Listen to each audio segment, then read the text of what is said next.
Good morning. We're going to talk about a few things today: mentorship, givers, and takers. My guest is E.A. Csolkovits. EA is the founder of Givers University, and Givers is an organization that helps people find increased happiness, freedom, and greatness, specifically in the areas of personal, business, and family development. EA, thanks for being with me today. Thank you so much. And I always appreciate the fact, David, that when someone actually says my name right, they, properly, I can always see a look on their face that there's a sense of accomplishment. And I think that's endearing in some way. I don't know why or how, but like they've just accomplished something, and to say that last name, that is an accomplishment. So I'll be truthful with you. I said it and I got a pit in my stomach. Yeah. I got a pit in my stomach. Did I mispronounce that? No, you were right on, buddy. You're right on. Good. So EA, let's get into it. Tell me a little bit about why you created Givers University and what the ultimate goal of the organization is. All right, we'll do. First of all, about it is having a lot to do with mentoring because everything we do is mentoring. And we have some very specific goals going forward for sure, and which I'm happy to share in a moment. And this sort of how it came about, I guess, would be a good way to explain it. I'll give you the Reader's Digest version, and I should warn your listeners, I never say anything in 10 minutes if I can say it in 20. So, they they're sort of free. They're sort of forewarned, So I live in Michigan now, but born in the Chicagoland area.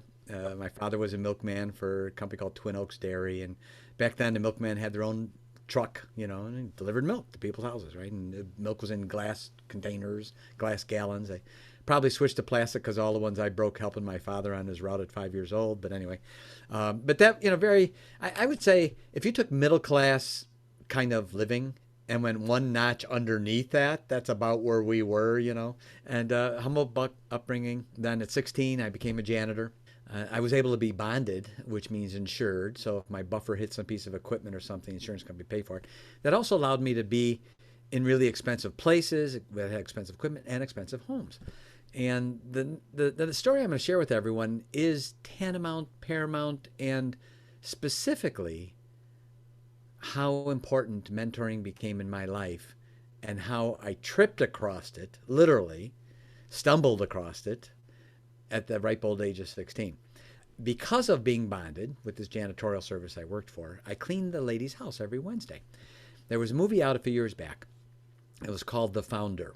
Michael Keaton plays Ray Kroc. And it's about McDonald's, right? And I want to say, I lived there. I lived in the Oak Brook area where, the world headquarters of McDonald's was. So in my lifetime, I'm 65 now. So in my lifetime, I witnessed the whole McDonald's phenomenon. In the movie, Michael Keaton, playing Ray Kroc, constantly talks to this lady outside his office. All day long, he talks to this lady. She's there from the beginning before he even meets the McDonald's brothers. He says, June this, June this, June that. Her name is June Martino. That's the lady whose house I cleaned every single Wednesday.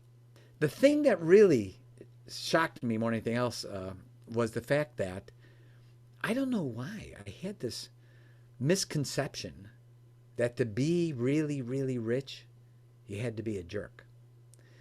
You had to be me only, me first, squash people at a moment's notice, toss them aside when you're through with them, use them, abuse them, I can be rich, right?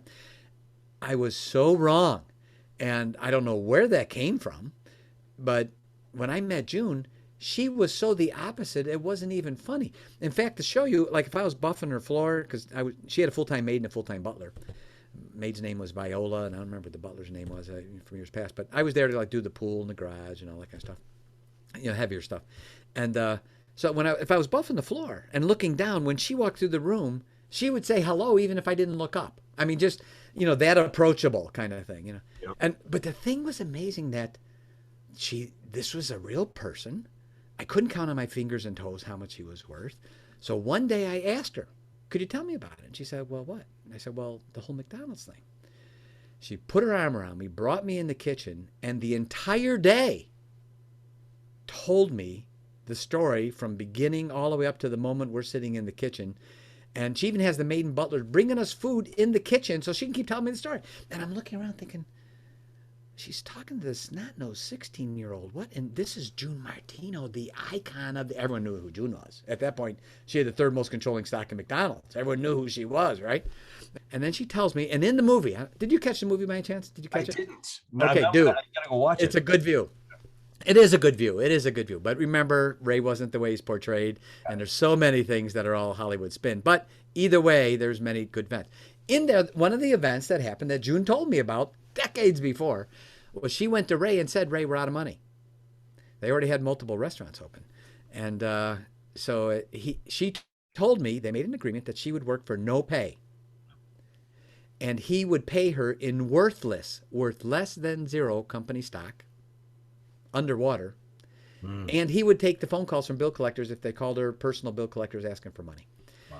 And so I asked her, I said, June, I'm a janitor. I work Friday to Friday, paycheck to paycheck. If I don't get my paycheck on Friday, I'm not showing on Saturday. I mean, I need that paycheck, right? Why did you do it? Why did you work for nothing? David, she sat back, stared at me with this blank look on her face, eyeball to eyeball lock, staring at me. And I'm, I mean, I didn't even know where to look because and I just asked her, June, why'd you do it? And then when she spoke, it made the hair stand up on the back of my neck. She said to me, because I believed in Ray. And the way she said it, David, made the hair stand up on the back of my neck because of what was behind what she had said. And that she had basically just had an epiphany based on this question I asked, and that was, no one had ever asked her, and she never thought of it that way, And then my first thought afterward, David, was it. I thought, that's it. I need to find me a Ray Kroc. It didn't work out too bad for her. I'm cleaning this $1 million home, and it was $1 million home when I was 16. Right. So, and I'm thinking, full-time maid and butler and all this. All I know is, number one, I don't know it. And number two, I don't even know what it is that I don't know. I need to find a Ray Kroc that could put me under his wing or her wing, teach me everything like Ray taught her. It didn't work out too bad for her, and I know I need that, being son of a milkman, burnt-out janitor, right? Mm-hmm. And so I just threw it out there, David. I just threw it out there. And I just remember thinking, about 2 months later, we got a phone call at the office, janitorial service. My boss sent me over to meet this man that was opening a diamond store from Michigan. And the guy offered me a job. And he became the father I never had, even though I had a father. I became the son he never had, even though he had a son. He became my Ray Kroc. And I can share with you, I didn't know what the word mentor was. I didn't know how to spell it. I think I spent all my hooked on phonics money on something else. That's an age reference there if someone remembers the hooked on phonics commercials, right? I didn't know what a mentor was. I knew I needed one, right? And from that point forward, from when I met Sam Robbins, my mentor, I became a huge advocate for having a mentor. And in my world, David, if you don't have a mentor, I have a name for that. I call it naive. You need a mentor. You need a Dave Turano in your life. You need someone that can take you step by step to see the outside of it. There's a reason the coach stands on the sidelines and he's not standing next to the quarterback. Because if he's next to the quarterback, he's going to see the same thing. He can see both teams from the sidelines. That's why you need the vantage point, right? And that's how I became an advocate for mentoring. You've been doing this for a long time. When did Givers start? 30 plus years ago, correct? Or 91. So 31 years ago, when you started the company, was that the ultimate goal to offer the same type of opportunity that you had, or that same type of thinking that you developed at 16? Poignant question.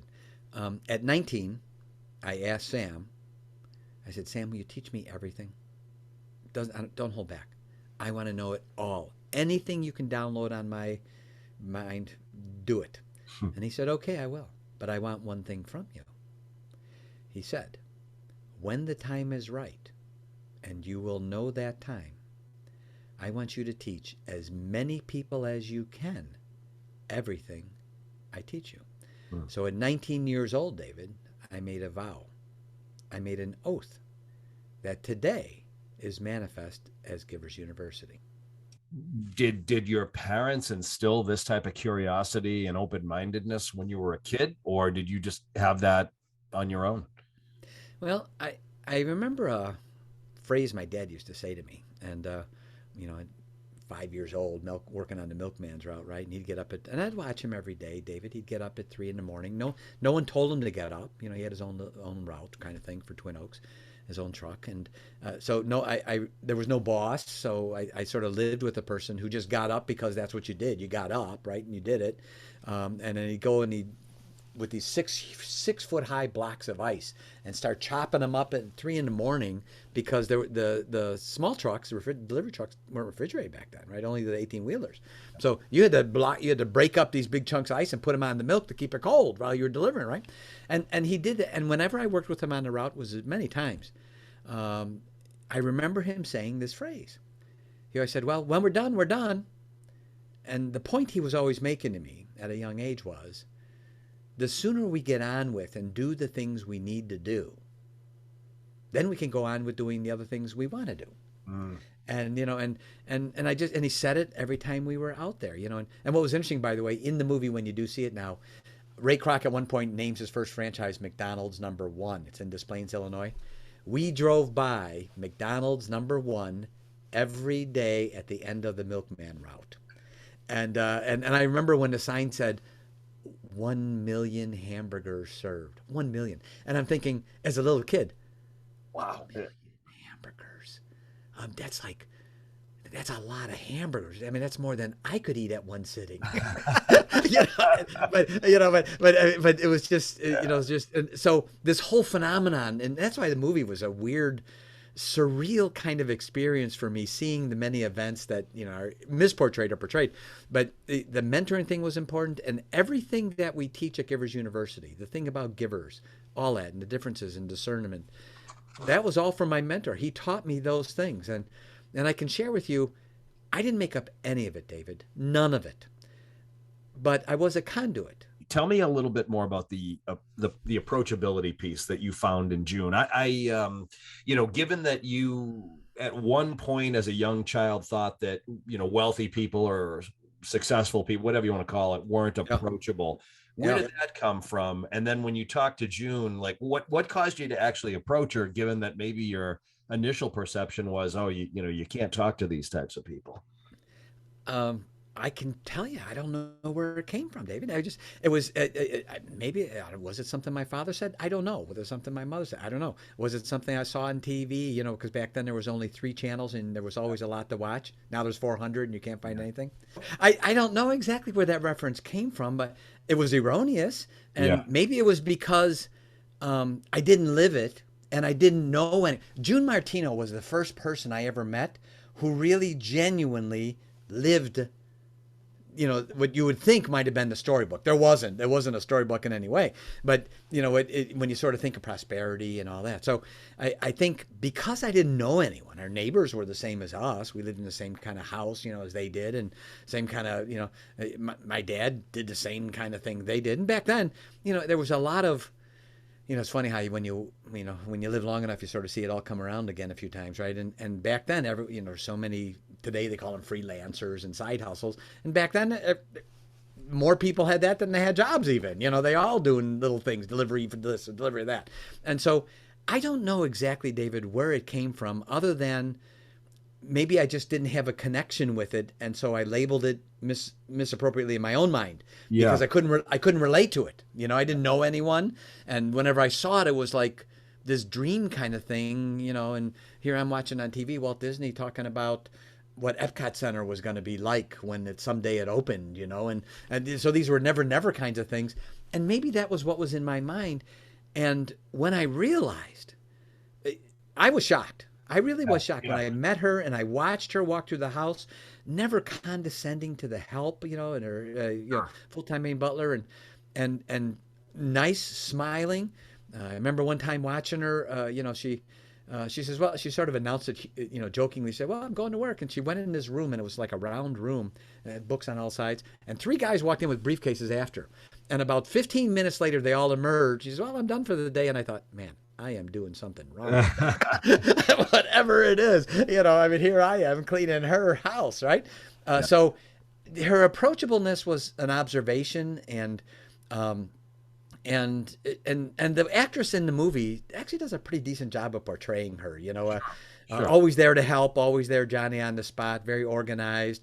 She was actually genuinely the first woman to ever trade on the floor of the New York Stock Exchange. Wow. So she was quite accomplished, and she attributed it all to Ray and what Ray taught her. She was just by osmosis, by being around him. Yep. So I don't know where that came from, and I know I was shocked when I met her, and she was so different. And then it became a curiosity, and I would like watch her when she didn't know I was watching her, not in like a spooky stalking way, because I was in her house already, right? But I would just sort of watch her movements and watch how she was. And I thought, man, she doesn't talk down to anybody, and No, she no. treats everyone, respectful and nice and kind, and she's, you know, almost just easy to get along with. And Yeah. that was shocking to me because of this preconception I had. And I think there's so many people that have those notions, that, oh, they're so busy, they don't want to teach me, they could never be my mentor. When it's the opposite, David. It's when you're true. I think June, she knew I asked that question. She sensed, not because I wanted to get next to the icon, June Martino. Yeah. I asked that question about how did it happen and what, about McDonald's. I think she really knew and sensed. I really genuinely wanted to know what happened. In my life and in my experiences, the most successful people are really and have been really, really approachable. And the other thing, and they do want to tell their story, not because they're bragging about it. They're interested in sharing whatever their experiences are. So that's my experience as well. But the other thing that I found with a lot of them is it's rarely a glamorous ride. It's usually some very basic decisions, some happenstance, a little bit of luck, a lot of hard work, lots of commitment, and then eventually it led to something without a grandiose plan almost. And and like I said, in my experience, most of the folks who have made it are incredibly approachable, they're incredibly humble, and they want to give back. It's the exception, though, that I think hurts people. When I'm working with people that hoard information or hoard authority, usually they were burned somewhere young. Maybe at 16, they were put in their place, or they ran into the wrong leader who wanted to protect turf or territory. And they weren't open. They weren't giving with information. So I think at some level, you're lucky that you met June, and For I'm sure. lucky that I met some of the folks I met. There are a lot of For people sure. I know, they met the wrong people too early, and then it kind of capped them mentally at a younger stage in their career. You ever run into that? For sure, for sure. And yeah, you bring up a really salient point, and that is, when people ask me, well, what should I look for in a mentor kind of thing? First I do the macro view, and I say, well, simply put, when you get a mentor and you're seeking a mentor, you want one that's done it. I have met in my life, David, thousands of educated idiots. And these are people that have all the book knowledge, Yeah. and they can spew it back at you. Yeah. Zero execution and zero implementation skills. And you said it, David. When someone is a real mentor and you want the right kind of mentor, you want someone that's done it, because when they've done it, what they bring with them is all the things that didn't work, Yes. all the mistakes, all the bruises, the scars on their shins.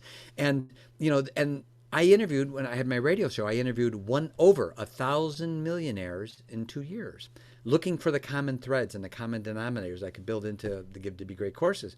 And what was interesting was that almost all of them would have defined luck as follows: I ran out of things that wouldn't work, and all that was left on my next try was the thing that worked. So then, yeah, I'm lucky. Yeah. And so that's why when you have the right mentor, when you have an educated idiot, what happens is you're actually paying them for their education because they're still learning. Get a mentor who's done it, and don't be afraid to ask. Yeah. Could you tell me what have you done? What Yeah. have you done? Well, Tell me. I'm sorry to cut you off. Sorry, I'm No, no, thinking no. the givers takers thing underneath that. You Yeah, have yeah. to fundamentally believe that there are people out there that want to help.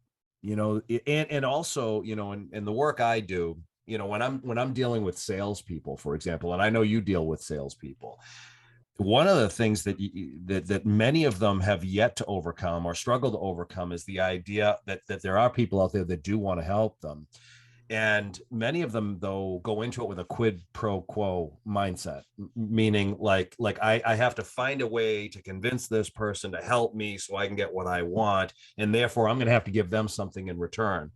But I find that a lot of them, and I hope I'm not too choppy with where I'm going with this, but I feel like a lot of them, there are a lot of people out there, professional people that want help, they want assistance, they want support, they want coaching, they want mentorship, but many of them want what they're not doing for other people, and if you want to be mentored or you want advice or you want a coach at some level, I would think that it's easier to get that when you yourself are naturally giving that. So can you comment on that? You obviously started a company to do this. My company provides coaching and mentorship as well. It's like a drug to me.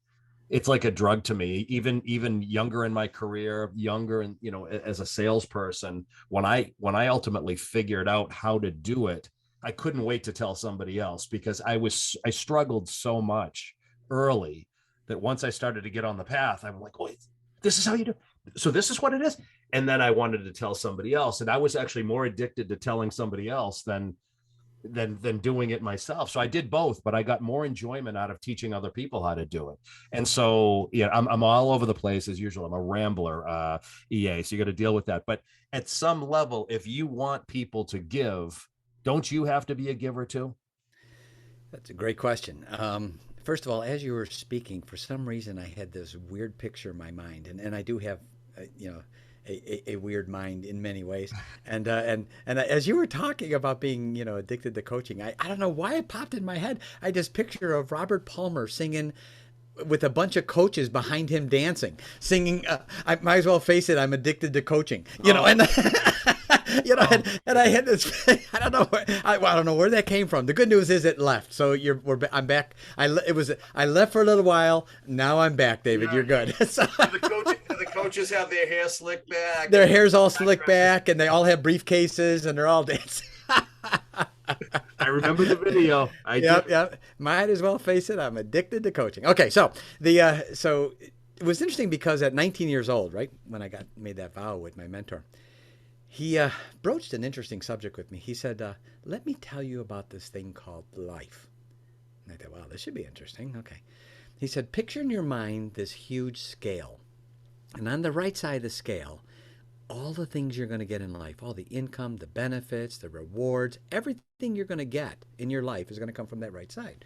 He said, on the left side of the scale is all the things you're going to give, all the contributions, the time, the effort, the money, time invested, whatever. He said, all the things you're going to contribute will be in left side. Here's the amazing thing about this scale. It's never out of balance. Even at a static moment, if it seems like it's out of balance, it's not. It always rights itself. He said, now the next thing I'm going to share with you will be difficult. He said, it will be hard. He said, but once you get your head around it, you will be unstoppable. He said, here's what you have to do that's so hard. Forget about the right side. He said, because everyone goes there.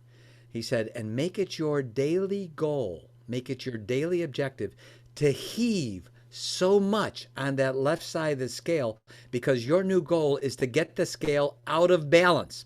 And he said, because you put so much weight on the left side. And he said, and you'll never have to worry about what you get on that right side. Now, I can share with you, and I don't mean to be braggadocious, but because I was just dumb enough to listen to this man, I was what you call intelligently ignorant. Because I listened to what he said. At 23, I was a millionaire. At 33 was the first year I earned $1 million in salary after I paid my taxes. I had $1 million in my pocket that year from personal salary. Now, and that was in 1989. So, and that wasn't because of what I did. It was because I listened to a Dave Turano. I listened to someone who really genuinely was willing to put my interest in front of their own. And because of that, he taught me, do these things. I can share with you, there was people over the years I did business with, David, I truly made them so morally obligated to do business with me, they didn't even realize it. Because I had invested so heavily with them, helping them. and invest and just put so much on that left side of the scale that they would have been less than human if they didn't do business with me when the time came up. Yes. Because they, and everyone else is saying, well, and they preconceive all of these notions, and actually it's really genuinely way more simple. And I just simply adopted what he called the giver's scale of life. He said, this is how to make it work. Anything else, you're going to have little parts of success here and there. But he said the real success and the happiness and the things that come after that only come from working the giver scale of life that way. Yeah.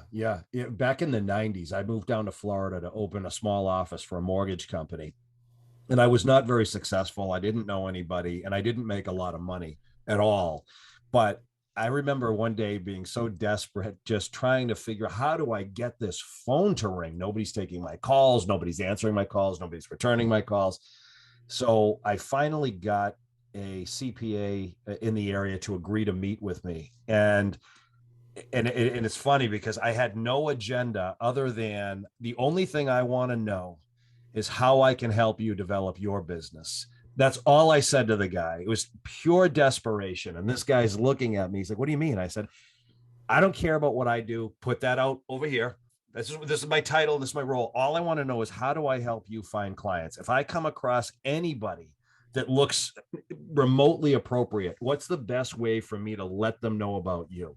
And this guy spent an hour talking to me about his company. But by the end of that conversation, all he wanted to know was the same thing about me. The funny thing is I didn't go into it with that reason. And then within about a week, he called me. He said, I've got somebody that I just told to give you a call. And truthfully, I have no idea what happened with that deal. I may or may not have closed it. I don't remember. But I never went into that hoping he would give me something. It was more just, I need to get my mind off of what I'm trying to sell. And I need to focus on, is there somebody out there I can help? It's just going to clear my head. And eventually it led to a lead. I also read The Go-Giver. I'm assuming that you read that book probably a long time ago. That came out a long while ago.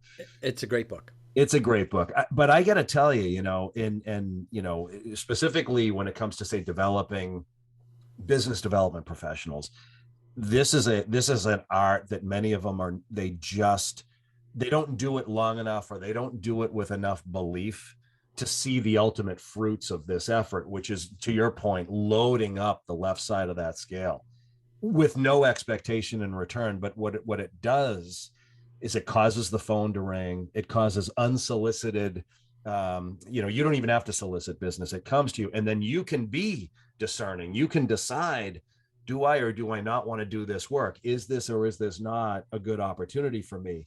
But that only happens when you really double down on the left side of the scale, which I don't think enough people do. What's your experience with that? And one of the things we teach is how to build a giver community, which is really important. How do we surround ourselves with the right people? Businesses open and closing faster than ever before. Products being antiquated overnight by new products. Yeah. When it's all done, what do we really have other than our relationships? And no one's teaching us the skill of those relationships. And I use the example, there was an excellent book, Think and Grow Rich by Napoleon Hill.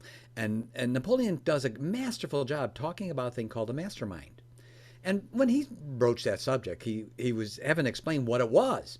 He doesn't explain how to do it. He just explains what it was. I put The Go-Giver as an excellent, masterful book that explains what it is, but they don't explain this is how you do it, right?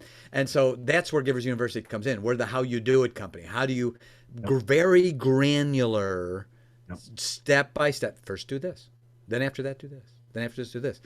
And it all comes down to really, again, to that mindset, to the point that you mentioned.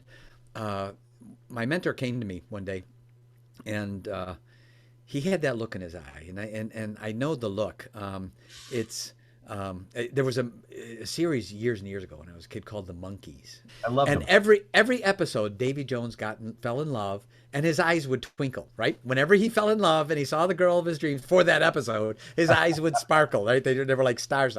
Well, my mentor had that look. He could do that in his eyes, and it was the most. And whenever I saw it, I thought, boy, whenever I saw that look, I thought, oh, this is gonna be really interesting. So one day he comes in my office, and I was working, looking down, and he said, I'd like to propose that we compete against each other. Well, that certainly gave me pause. At this point, we were equal partners and we owned 50-50 partners, right? Many businesses. And so I looked up, there's the look. I thought, oh boy, the Davy Jones look. He's got it right in there. He is. So this is going to be really interesting. He wants us to compete. I said, okay, Sam. Sat back in my chair, and it's already starting. My heart's starting to palpitate a little bit, and I'm starting to freak. I said, well, what do you have in mind? He said, well, this is what I propose.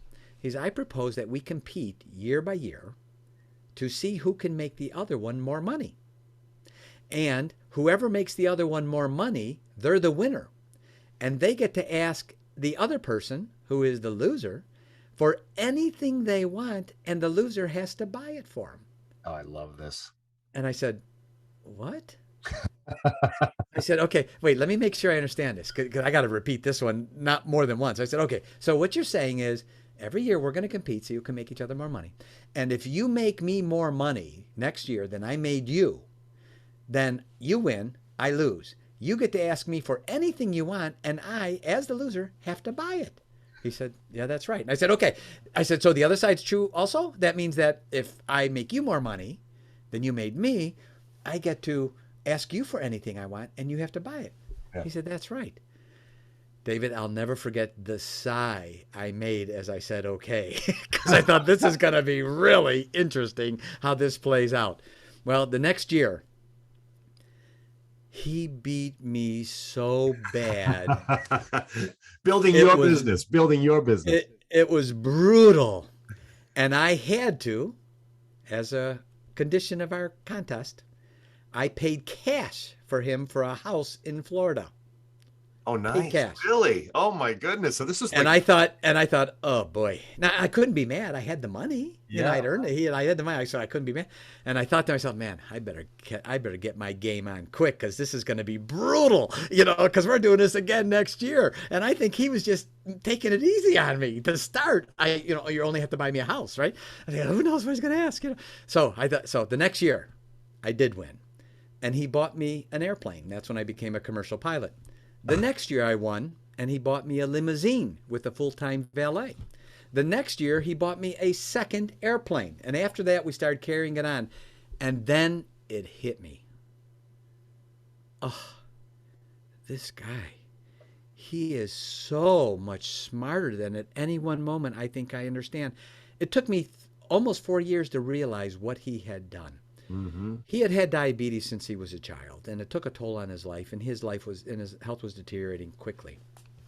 Because of that, he knew he couldn't keep up with me. He knew it already. We both knew it. I mean, he couldn't, the schedule, the pace, if you will, of running companies. He wanted me to win because we were splitting everything 50-50, and he didn't want my mind to get goofed up because we were splitting everything 50-50 and he couldn't keep up with me on the pace. So at some point my mind might go, hey, this isn't fair. We're splitting 50-50, but I'm putting in more effort. He just can't keep the clock, right? He wanted me to, and I thought, what kind of man comes up with this? What kind of man thinks this in his mind, forecasts in advance that my mind might get screwed up because we're splitting everything and he can't keep pace. And he wants me to win, knowing that I would, and beat me so bad the first year to keep me humble, to let me know the old man's got it whenever he needs it. I want you to know that. I love this. And I later on began to call that the giver's contest intention. And I share with your listeners, when you form a community around you, one of the most expectational agreements you could have that's so critical is to have every member of, let's say it's 2 to 12 people, like a mastermind group on steroids, if you will. The expectational group meeting and agreements up front is critical. What do we agree to up front?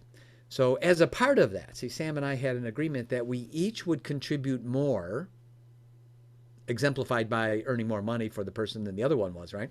And the whole intention was that you had to do more for the other person than you were getting back. See, is the reaffirmation of those things. And later on, I began to call that the giver's contest intention. Yeah. And I had one gentleman say, well, that sounds a little utopian. I said, well, you can call it utopian, but let me tell you something. I lived it. You can't tell me it's too utopian. I lived it, but you need to have the right people around you. If they're the wrong ones, you're right. It is utopian. That doesn't work. You're right. But when you are discerning and you've learned how to pick the right people, it's magic. Well, in the beginning, when I introduced you, I talked about personal, business, and family development. And all that comes back to what you just said, the right people.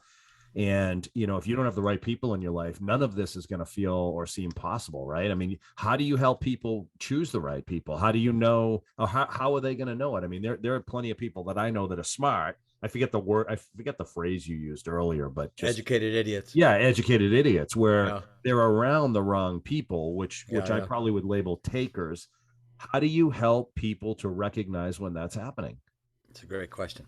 And it's a skill, and it's skill that's not being taught. I can tell you this. I think this is about my 187th interview from April. My goal was 200 April to April, and I'll be past that, and then I'm going to back off on interviews because I will accomplish the task. But and I can share with you now. One host, David, has said, "I know someone else that's teaching this." Not one has said that. And it's simply put, we teach at Givers University discernment. That's the one word. To identify what that means is that, first of all, I say to your listeners, David, we love everybody. It's important that I say that. We love everybody. And we teach people how to separate the person who we love from their deeds, which we may not love. And by observing, not listening to what they're saying, because people know how to tickle your ears. By observing what they're doing, their deeds, we even give them checklists. One's called the 25 Do's. Free. We give it to them. These are the 25 things. Watch them doing these things. Mm-hmm. And from you, watch them doing their deeds. It's a checklist. You make marks on the left and on the right. And at the bottom, you total. And you're already down the right path. Yep. So it's an observation skill, an awareness skill to begin to discern, based on what I'm seeing them do, David, should I pull them in closer into my life, Yep. have them be a part of my giver community, or should I begin respectfully, not rude or nasty, respectfully distancing myself from them, because if I bring them closer, they're going to make me collateral damage. Yep. And I ask your listeners, think about all the fires you stomp out every day. Think about when your stress level goes up. They have something in common. There's a name attached to them. And if we are discerning, so when we say giver, we're not labeling a person because we don't label people. We're identifying giver deeds. When we say taker, we're not, it's not invasion of the body snatchers, taker, we're not doing it. It's not that thing, right? But we're identifying taker deeds. We're telling people, watch and observe what they do, because your talk talks and your walk talks, but your walk talks louder than your talk talks.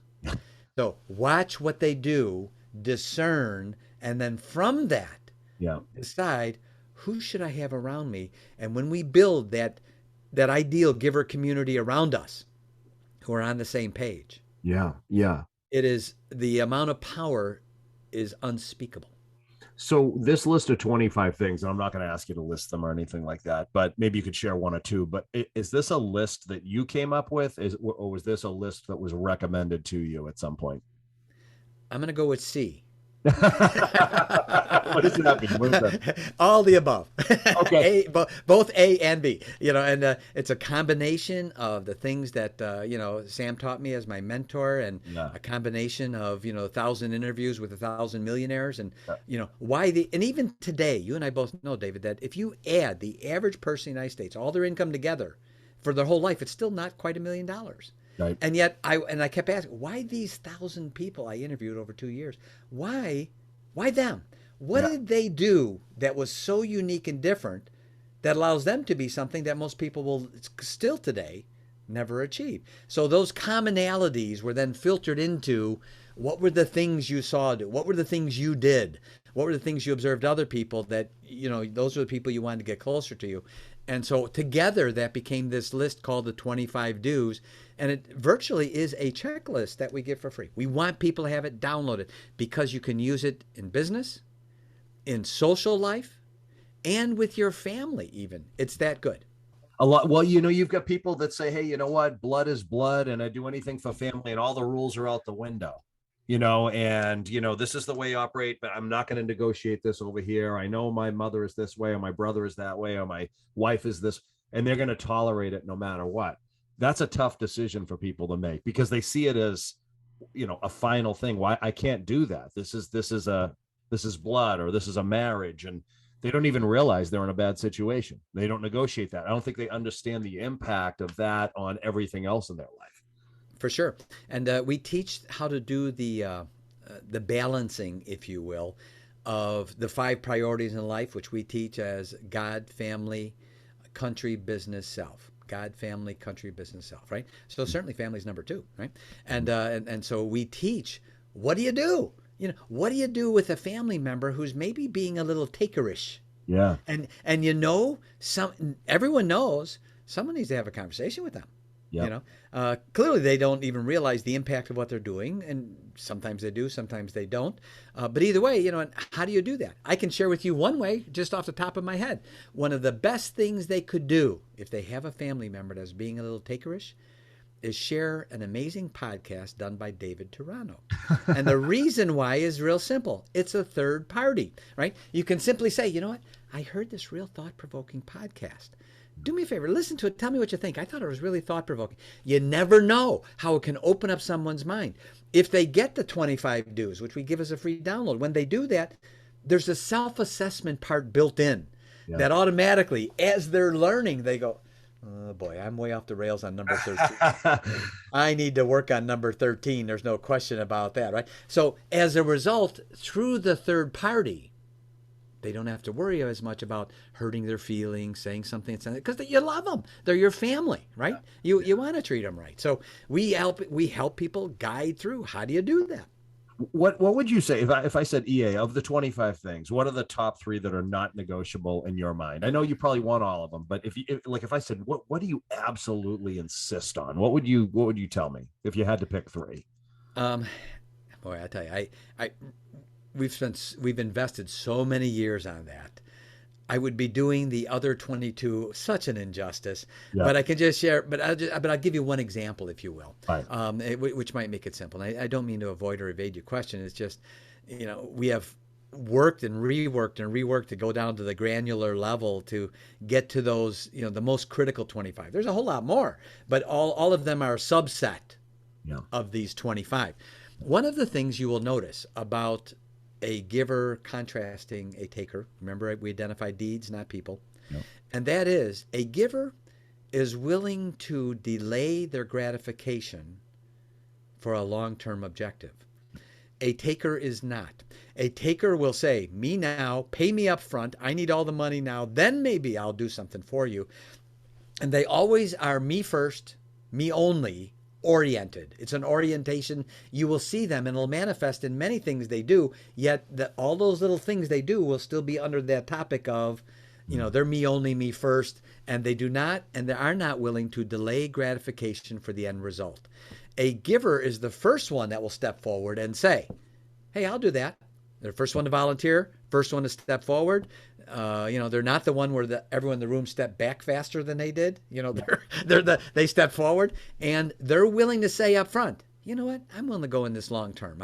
The June Martino, what a classic example, right? I mean, there it is. She was willing to delay her gratification at that moment. It's underwater, worthless stock, worthless, right? Bill collectors are calling all day long into Ray saying we need money. We're behind on this. We're behind on that, right? And so he's going to pay her something worthless, right? Yeah. But then look, third most controlling stock, and I'm not able to count fingers and toes how many zeros, right? Yeah. So you'll see the giver will have that ability to delay gratification for long-term results. A taker will not do that. Well, how do you deal with what's going on in the current environment? The unhappiness of the workforce just seems to it becomes more and more negative as the years go by. Whatever stats you read. And then you've got employers that are struggling to find people that actually want to go to work at their facility, whatever their company. There's almost a mindset out there where, from the employee standpoint, show me how much you love me, and then maybe I'll come work there and maybe I'll stay. I'm not sure. And then there are employers say, maybe we'll pay you this, but show me how much you're willing to do. And then if you do it, is that a prevailing mindset? Are those two prevailing mindset, or are those the exception? To answer your question, it edifies the importance of doing this immediately, because things are always coming in the future, and you're going to need $1 more today than you did yesterday. And, and things always get better and worse as we go on, right? No matter what, it's always better and it's always worse. People say, oh, there's, as soon as the price of the gas went up, all of a sudden there's these immediate lines. And I'm thinking, these people, what in the heck is going on in their head? And I'm thinking of, 1974, I'm standing in line for 2 hours to get a couple gallons of gas and maybe not to have the gas station run out. And yet, guess what? It got solved. All of a sudden we had gas, and then we had gas again, and then it went, and then we had it again. And so what's happening is, it's simply put, the skill is not being taught, and what we're seeing is rampant unskilled people, unskilled mentally and emotionally. No one's teaching the emotional skills. Side note on that for a moment. But in the medical community, if they're doing a treatment on someone and it's not working for them, they say they're reacting to the treatment. And if they do a treatment on someone and it's working for them, they say they're responding to the treatment. You always want to be responsive, not reactionary. Always have your intellect control your emotions. Mm-hmm. Then you're responding. When your emotions control your intellect, you are reacting, and nothing good will come out of that. And since we have very few people teaching that one sentence right there, they have your intellect control your emotions, we have rampant, uncontrolled emotions, rampant, uncontrolled thought process. And that brings me to the point of the vow I made when my mentor said, when the time is right, you will know that time. Mm-hmm. Tell me this isn't the right time to learn discernment. Mm-hmm. And that probably is the most dominant theme in the calls that I have, or the Zooms that I do with clients today, is to help them not let their emotions dictate their reactions. And it's an eroding skill set. The impact the last 2 years has had on people of all shapes and sizes and ages and colors and genders and all that. It's that's the one thing we have to get back to, is we actually do have control, and you can still feel and love people and have control at the same time. Tell me a little bit about the giver communities. You separate them out into, what is it, 3 in total? Yes. And in the interest of time here, I'm just going to sort of bullet it, because I know your listeners can listen to this, and they should. I pray they listen to this podcast a few times. The word community, I believe, in the last couple of years, to identify what you said, I think has gone through a change in definition. I could use as an example the word diet, spelled D-I-E-T. Many years ago, if I had gone to a meeting with a couple of people, I actually went to a diet. The meeting was called a diet, right? Then years later, if I got a stipend or a regular allowance, that allowance was called a regular diet. Then as I was growing up in my lifetime, diet meant my eating habits. The way I ate every day was my daily diet. Now you say diet, it means weight loss, right? All the same word, spelled the same way, for totally different meanings.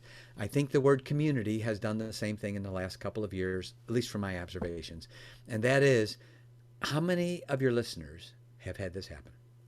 Come join our community. Be in our community. We're all the same mind. And you join, and within 6 hours, they're trying to sell you everything under the sun, right? That's not a community. That's a customer hit list. It's a prospect list. Don't call it a community, because you're bait and switching me, right? I mean, call it what it is. If I'm interested in your products, I'll stay on your list. But don't call it a community. Call it a customer prospect list, product information, whatever. Call it what it is, right? So we see a lot of these, what I call taker communities, that are emerging all over the place. And a taker community is designed to do just that. Take from you time, effort, money, whatever. By contrast, there's a giver's community. And a giver's community, we teach people how to build these at a very granular, step-by-step, how to do it. Everything I'm about ready to go through is on our YouTube channel for free. Go to Givers University. It's all one word, no spaces. It's on YouTube, and look for the top playlist that says How to Form Your Own Giver Community Junto. Instead of the word community, we use as an supplant the word what's called junto. A junto, by definition, is whenever a group of people get together for a common interest or purpose. That's called a junto, J-U-N-T-O. It's a Spanish word, wasn't used much. 1700s, a man picked it up in 1727. Specifically, his name was Benjamin Franklin. And he formed a group of 12 close friends. They met every Friday night for 2 hours, and they talked about everything. They talked about politics, ethics, morals, business, name it across the board. And he named these 12 friends, this group, the Mutual Improvement Club. Later on, he named it the Junto. Later on, he named it the Leather Apron Club. what's interesting about these conversations that Ben Franklin had on Friday night for 2 hours every Friday with 12 people is that arguably our very Declaration of Independence could arguably be traced back to those conversations. No one can tell me a junto cannot be powerful. So we teach the 3 different kinds that you mentioned. By the way, there are many, many different kinds. We just sort of focus on 3 to help people through. The first one's called the giver's greater junto. A greater junto would be any size, any number, could be worldwide. A good example might be Salvation Army, right? VFW. Those would be, worldwide organizations, have different chapters. That would be called a giver's greater junto. The next is the giver's insider junto, which we tend to speak of a little bit more. This is a junto of 2 to 12 members. More confidential, more close-knit, helping each other, knowing each other a little bit more. That's called a giver's insider junto, 2 to 12 members, right? And good example, Ben Franklin's Leather Apron Club, right?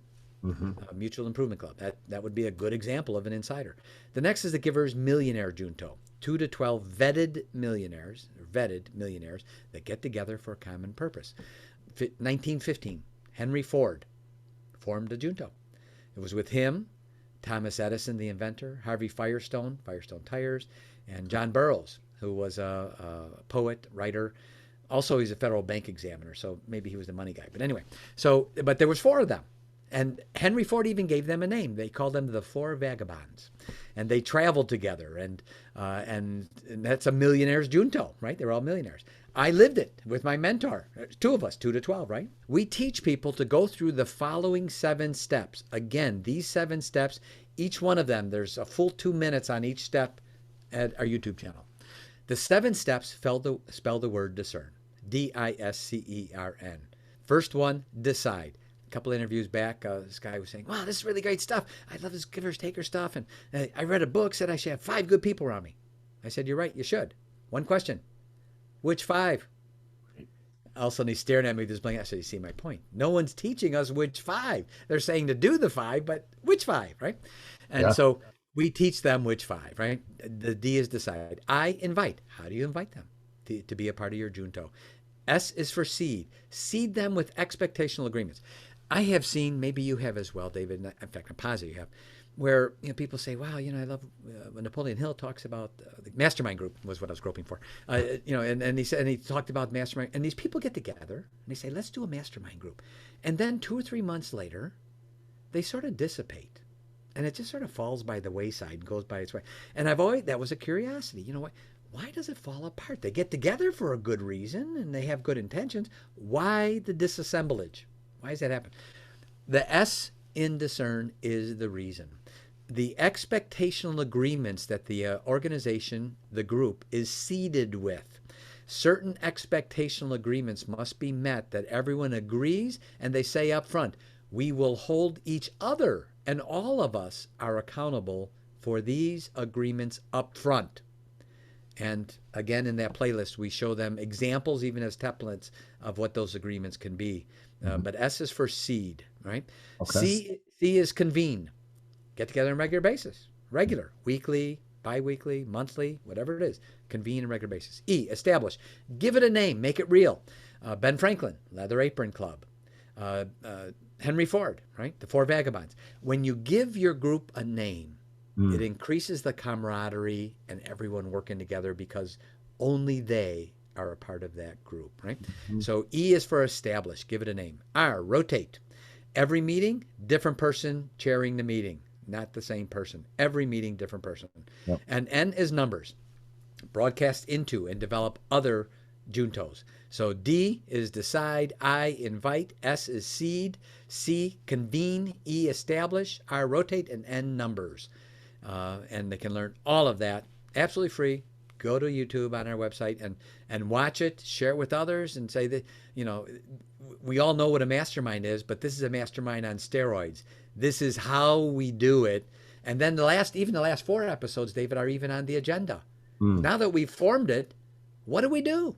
Yep. What do we do at our meetings? And we have 4 whole clips on what your agenda should be, the questions you may want to ask, how to give it all that longevity so it doesn't dissipate, as we've seen so many mastermind groups do. Yeah, well, that was my next comment. Is over the years, I've joined different groups, and I've always met a few really nice people. For the most part, everybody's been a nice person. There's maybe I'd say 20% of each where I feel like, wow, that's a person that I could help. That's a person that I would refer and recommend, and then everyone else is just kind of a nice person. Is that the standard in your experience? I know you're not teaching that. I know you're teaching a different way to think about it, but is that the standard where groups come together, they're well intentioned, they're just not committed, or they put the wrong people together? What would you say the number one thing that causes them to get derailed is? I think you summed it up. They don't have expectational agreements and expectational plans of what's going to happen here. Yeah. So one of the things that we show in our template to address that even a little more micro is we say that we use as an example, we have the three pillars that they should agree to up front and the one giver's intention. And the giver's intention is the giver's contest intention I mentioned before. So every member, when they go into a giver's junto, has to agree up front before they're accepted in the group. I say those words specifically. Before they're accepted in the group by all the members, they have to agree up front to the giver's contest intention. What does that mean? That every member has agreed to and agrees to hold themselves accountable, that they will contribute more to the group and give more to the group than they could ever possibly get back. Mm-hmm. Now, let me ask, what happens when you have 12 people that have made a commitment like that? What comes out of that group? Huge.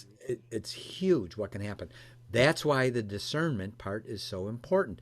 When you and so it's not going to be overnight. They're not going to learn these things overnight. They should learn it. They should learn the skill. It's a skill that isn't being taught, but they should learn that skill and then begin to implement these steps step by step. But when you have 12 people and all of them are virtually competing to give more into the junto than they're getting back, well, you're one of the 12, so what are the other 11 doing with you and you with them?